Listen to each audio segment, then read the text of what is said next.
Well, among the businesses wrecked during the riots was a huge Sony warehouse in Enfield in North London. Millions of CDs and DVDs were destroyed when the building went up in flames. Sony has started producing thousands of new discs, but many small independent film and music labels can't afford to reprint their less mass-market titles, as Girish Juneja reports.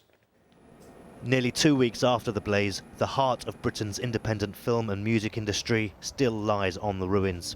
3.5 million CDs and records destroyed. 80% of Britain's indie DVDs gone. From small-scale movies to BBC and Channel 4 productions. One of the reasons they built it like this, it was fireproof. It was all brick and metal. David Wilkinson is a film distributor. He's lost 50,000 DVDs. His work requires commitment. Some of his smaller movies only return a profit after many years.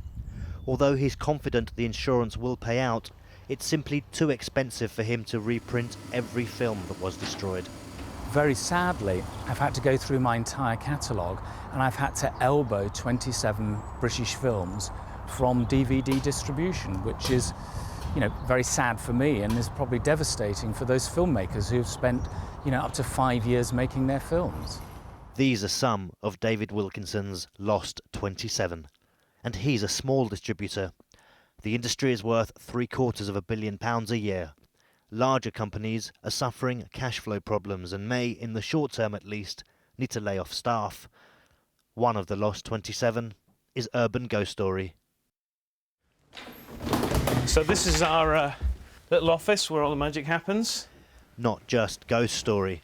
Every film Chris Jones has worked on, be it as writer, producer or director, was in the Sony warehouse. For a man who has suffered such losses, he's sanguine. When I realised the scale of the impact, I was quite mortified. To know that your movie was in that fire is quite distressing. But, as an independent filmmaker, the truth is I'm used to these kind of kicks in the teeth. And, we've all just turned it into something that we can use and we're moving forward. By moving forward, Jones, who wrote the book on independent filmmaking, is talking about going digital. Although bounced into it by the fire, filmmakers and distributors are about to start a wholesale upload of films. Fate has dealt us a peculiar blow that in the moment feels terrible, but historically I wonder whether we're all going to be in a better position. We're actually going to make more money because we're forced to embrace new technologies.